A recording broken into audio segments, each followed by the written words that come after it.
কাঁঠালের খোসা ফেলে না দিয়ে কিভাবে ১ বছরের টাকা বাঁচিয়ে নিবেন সেই গোপন টিপস সহ আজকের ভিডিও। কাঁঠালের খোসা এটা কি খাওয়া যায়? এটা কি কখনো সম্ভব? হ্যাঁ, এই অসম্ভবকে সম্ভব করেই দেখাবো। এই কাঁঠালের খোসা ফেলে না দিয়ে কিভাবে স্বাস্থ্যকর জেলি বা পুডিং বানিয়ে দেখাবো ১ বছরের জন্য, আর টাকা বেঁচে যাবে সেই গোপন টিপস সহ আজকের রেসিপি। আশা করি আপনাদের খুবই ভালো লাগবে। আজকে আমি কাঁঠালের খোসা দিয়ে দুর্দান্ত জেলি বা পুডিং বানিয়ে দেখাবো। চলুন তাহলে রেসিপিটি শুরু করা যাক। কাঁঠালের খোসা নিয়ে নিয়েছি, তো হাতে কিছুটা সরিষার তেল মেখে নিচ্ছি। আমরা সবাই জানি যে কাঁঠালের খোসাতে অনেকটা পরিমাণ কষ থাকে, তাই আপনারা অবশ্যই আমার মতো করে সরিষার তেল হাতে মেখে নেবেন।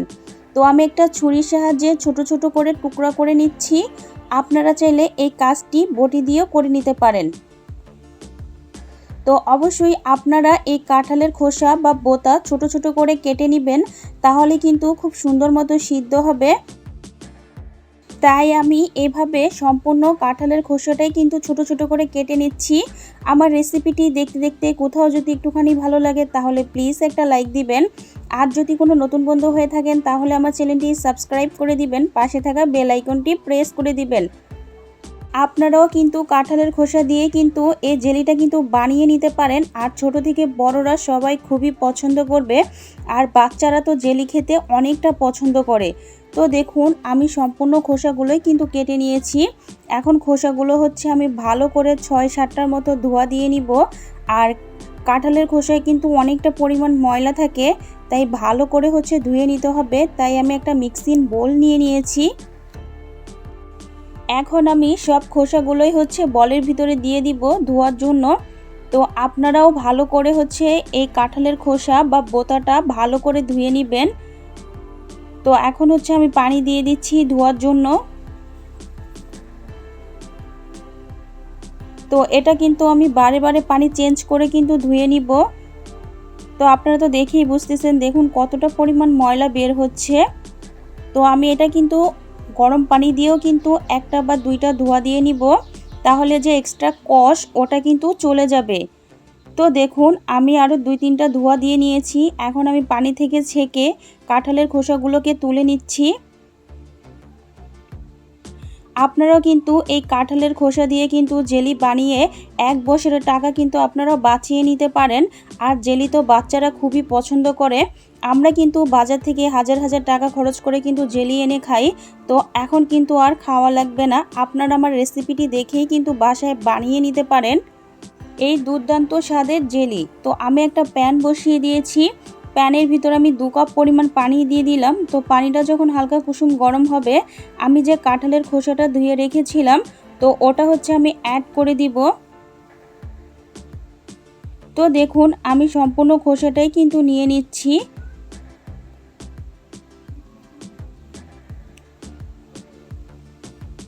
তো সবটা কিন্তু নেওয়া হয়ে গিয়েছে। এখন আমি একটা ঢাকনা দিয়ে ঢেকে রেখে দিব ৬ থেকে ৭ মিনিটের জন্য। তো ৬ মিনিট পরে আমি ফিরে আসলাম। দেখুন পানিটা কিন্তু অনেকটা বলক উঠে গিয়েছে। এখন হচ্ছে আমি একটা খুন্তির সাহায্যে হচ্ছে নেড়ে দিব। তো এটা কিন্তু আমি ভালো করে সিদ্ধ করে নিব। আমি কিন্তু খোসাটাকে কিন্তু সিদ্ধ করে ফেলে দিব, আর খোসা থেকে যে কষ বা এক্সট্রা রসটা বের হবে আমি ওটা দিয়েই কিন্তু জেলিটাকে তৈরি করে দেখাবো। তো আপনারা ভিডিওটি স্কিপ না করে দেখতে থাকুন, আশা করি আপনাদের খুবই ভালো লাগবে। তো দেখুন আমি নেড়ে চেড়ে আবার একটা ঢাকনা দিয়ে ঢেকে রেখে দিব ৪ থেকে ৫ মিনিটের মতো। তো ৫ মিনিট পরে আমি আবারও ফিরে আসলাম। তো দেখুন অলমোস্ট কাঁঠালের খোসাগুলো কিন্তু অনেকটা পরিমাণ সিদ্ধ হয়ে গিয়েছে, আর পানিটা কিন্তু অনেকটা কালার চেঞ্জ হয়ে গিয়েছে। তো আজকে আমি এই রস বা পানিটা দিয়েই কিন্তু জেলিটা তৈরি করে দেখাবো। আপনারা দেখতে থাকুন ভিডিওটি। তো দেখুন আমি আবার একটু নেড়ে চেড়ে দিলাম, তো অনেকটা পরিমাণ বলক উঠে গিয়েছে। এখন দেখুন আর খোসাগুলো কিন্তু অনেকটা সিদ্ধ হয়ে গিয়েছে, আর রসটা কিন্তু অনেকটা ঘন হয়ে গিয়েছে। আমি চুলা থেকে নামিয়ে ফেলেছি। এখন একটা খুন্তির সাহায্যে চেপে চেপে রসটুকু বের করে নিচ্ছি। আর এক্সট্রা যে খোসা ওটা হচ্ছে আমি ফেলে দিব। তো ওটা এখন আর কোনো কাজে লাগবে না, তাই আপনারাও ফেলে দিবেন। তো দেখুন আমি সম্পূর্ণ রসটাই কিন্তু বের করে নিয়েছি, আর অনেকটা সুন্দর হয়েছে। আপনাদের দেখাচ্ছি, দেখুন কতটা ঘন হয়েছে। আমি এই রসটা দিয়েই হচ্ছে জেলি বা পুডিংটা তৈরি করব। তাই চুলায় একটা প্যান বসিয়ে দিয়েছি। এখন দিয়ে দিব আমি যে কাঁঠালের খোসা থেকে রসটা বের করেছিলাম, ওটা হচ্ছে এখন আমি একটা সেকনির সাহায্যে ছেঁকে দিয়ে দিচ্ছি, যেন ভিতরে কোনো লাম্পস বা কোনো দানা না থাকে। আপনারাও অবশ্যই এভাবে রসটাকে ভালো করে ছেঁকে নেবেন, তাহলে জেলিটা বা পুডিংটা খেতে কিন্তু দারুণ লাগবে। তো দেখুন আমি সম্পূর্ণ রসটাই কিন্তু ছেঁকে নিয়েছি, আর কতটা সুন্দর মতো রসটা বের হয়েছে। তো রসটা থেকে কিন্তু অনেকটা পরিমাণ ময়লাও বের হয়েছে, তো ওটা হচ্ছে আমি ফেলে দিব। তো এখন হচ্ছে আমি একটা হাতার সাহায্যে নেড়ে দিচ্ছি। এখন দিয়ে দিব এখানে আমি 1 কাপের মতো চিনি, আর মিষ্টিটা হচ্ছে আপনাদের পছন্দ মতো দিবেন, যে যেমন মিষ্টি খেতে পছন্দ করেন তো সেভাবে হচ্ছে দিয়ে দিবেন। তো আমি চিনিটা আর রসটার সাথে ভালো করে মিশিয়ে নিচ্ছি। এখন দিয়ে দিচ্ছি স্বাদ মতো লবণ। এখন আমি সুন্দর একটা কালারের জন্য এখানে আমি অরেঞ্জ কালার ফুড কালারটা হচ্ছে ইউজ করছি। তো বাচ্চারা তো সবসময় কালারফুল জিনিস পছন্দ করে, তাই আপনারাও দিয়ে নেবেন।